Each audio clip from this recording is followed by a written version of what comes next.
如果你要把乳牛改造成乳牛人，第一个要改造的会是什么部位呢？身为最了解人体动作的物理治疗师，我第一刀一定会动在骨盆上。因为骨盆和我们能不能站起来有非常大的关系，也因为我们的骨盆形状和其他动物很不一样，所以我们骨盆经常会卡住，让我们腰痛或者膝盖痛。如果你的腰还有膝盖也有反复发作的疼痛，可以试试看从改善骨盆活动度来下手哦。你可以看到四足动物的骨盆都是细细长长的，而且开口会朝前，体重会平均分散在4条腿上。但是人类就不一样喽，我们的体重只有2条腿在支撑，骨盆形状也是宽宽窄窄的。如果让这个骨盆直接站起来，就像这个脚架站起来细细长长的，就容易晃。要稳定的话，就要把脚架给打开来，让它变得又宽又短。所以我们的骨盆也是为了能够站稳，变得又短又宽。而且因为要额外承担上半身的重量，骨盆周围的韧带就得特别的强。这么强的韧带层层包覆的结构虽然稳定，但是有好就有坏。代价就是我们骨盆里的关节就特别容易卡住。想象你骨盆里面的关节就像汽车的避震器，避震器在正常的情况下，即使路面不平，车子也能顺顺的开过去。但如果避震器坏了，车子就会变得很晃，而且遇到一点颠簸，整台车就咔啦咔啦的，好像要解体一样。所以如果我们的骨盆卡住，没有办法活动减震，我们的腰椎、髋关节还有膝盖就会像避震器坏掉的车一样，一直被磨损。久而久之，疼痛自然就找上门了。这部影片，我想跟你分享3个简单又实用的骨盆运动，帮你的骨盆上点润滑油，好好的保养一下这个避震器。首先要保养骨盆，第一个要改善的地方就是骨盆的活动度。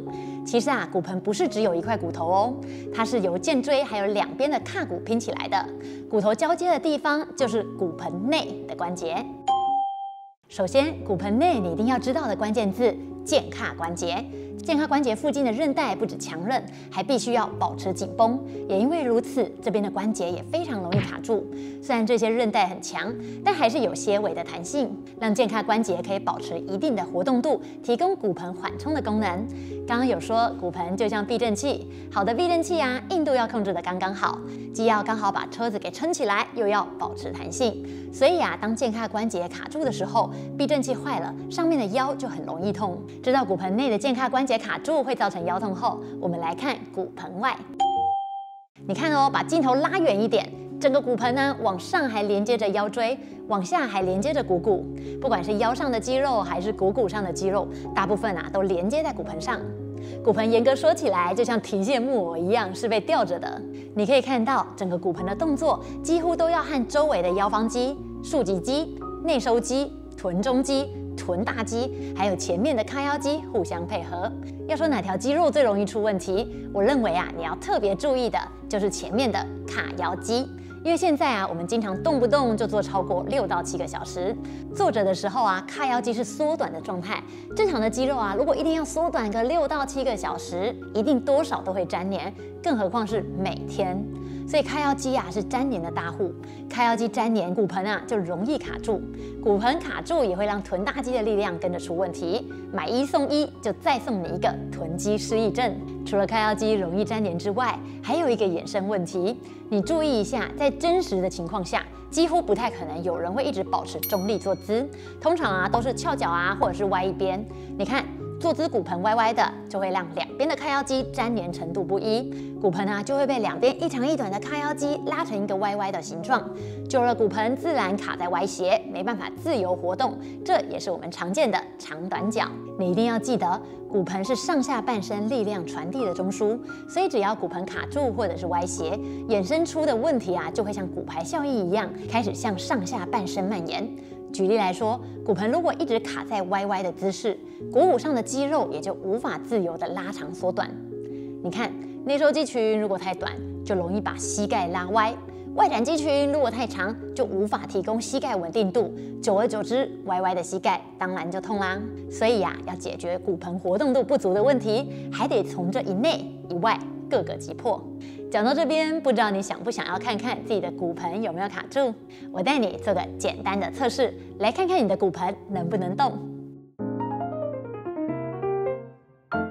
坐姿，双脚与肩同宽，双手叉腰，摸到骨盆前侧的这个凸点骨头，接着让骨盆的右边往下降，左边往上提，然后右边往上提，左边往下掉。重复几次之后，你可以比较两边的活动度有没有一样。如果你发现有一边特别掉不下去，或是提不起来，或是提起来肩膀总是耸肩，那就代表骨盆有卡住的问题哦。第二个评估动作，我们站起来，上半身保持不动，试着把骨盆往前画半圆，然后画另一边的半圆。如果你发现两侧骨盆活动度明显不同，膝盖总是想要弯曲，就代表你骨盆活动需要改善哦。如果上面的动作你有一个做不到，就代表骨盆有卡住的问题。那接下来我要分享给你3个针对骨盆稳定度和活动度的超实用训练。骨盆时钟，想象你的骨盆是一个时钟，肚脐是时钟中心。将骨盆往12点的方向倾斜，这个动作叫做骨盆后倾，停3秒。接着向6点的方向倾斜，这个动作叫做骨盆前倾。接着摸到骨盆前面这个凸凸的点，把双手放在这2点上，让骨盆往3点钟的方向旋转，这个动作叫做骨盆左边旋转。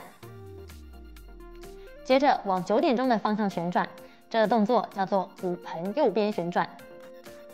这边要注意，旋转时避免出现一边骨盆往肋骨的方向提起，保持肋骨与骨盆距离一致，动作慢慢的就好。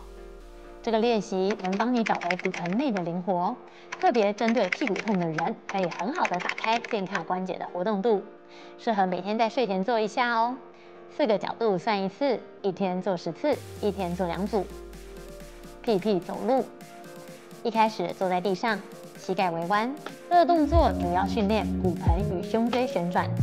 先找到骨盆前方的凸点，让一边的骨盆往前旋转，接着摸到肋骨最下缘，将肋骨往对侧旋转，肋骨旋转的内侧手臂自然甩动，动作类似用屁股走路，左右交替向前移动，一左一右算1步，完成12步后倒退走。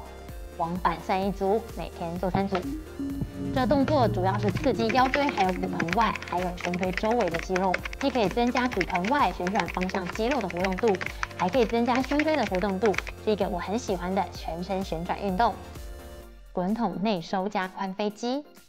首先找一面墙，弓箭步站，离墙角在前，把滚筒夹在离墙角的膝盖内侧。膝盖微弯，让膝盖对齐2到3指。吸气停留，吐气肚子绷紧，身体往前倾，屁股往后推。后面那只脚慢慢的远离地板。接着摸到2侧骨盆前面的凸点，让骨盆往地面旋转，停留3秒。过程中都要把足底3脚踩稳地板哦，大拇指不要飞起来。旋转的时候避免膝盖内外晃动。3秒后，让骨盆往天花板旋转，动作中避免脊椎弯曲。骨盆往天花板时，感受大腿内侧肌肉被拉紧的感觉。当骨盆往地板旋转的时候，要感觉骨盆外侧的肌肉出力，很像被拉紧的感觉。这动作主要训练骨盆外弧状面的肌肉，包含臀中肌还有内收肌群，是维持骨盆稳定不歪斜的重要肌肉哦。一上一下算1次，12次算1组，1天做3组。今天我带你深入了解骨盆这个身体的避震器，我让你知道骨盆问题可以分为骨盆内健康关节卡住，还有骨盆外的肌肉力量失衡。骨盆卡住不只会让你不舒服，还会让整个车身，也就是你的全身承受过多方向不正确的力量。那最后我也提供给你3个打开骨盆内外的方法，分别是骨盆时钟，帮你打开骨盆内的健康关节；屁屁走路，帮你活化骨盆外的肌肉；还有髋飞肌，强化整个骨盆内外的稳定度。这3个动作看似简单，却是保养骨盆、解锁上下肢动力链传递的关键。很多人遇到疼痛，第一时间想到的都是先去按摩或是止痛药，很少人会想到用运动来治疗疼痛。改善疼痛问题，如果少了运动这一趴，就像一直在修补漏水的天花板，却不去修补楼上漏水的水管一样。真正的健康不只是被动的治疗，而是主动的训练还有预防。如果你有腰痛、膝盖痛的问题，每天给自己几分钟的时间练习这3个动作，再加上每半个小时变换一下坐姿或起来活动一下，也许你就能彻底的摆脱疼痛。之后如果有朋友在跟你抱怨他这里痛那里痛的时候，你就可以跟他分享你的经验。欢迎你在留言区告诉我你的骨盆有没有卡住，做完这3个动作之后又有什么改善呢？那以上就是这部影片的全部内容啦。如果对你有帮助，请帮我分享给你身边的朋友。那我们就下部影片见啦，拜拜。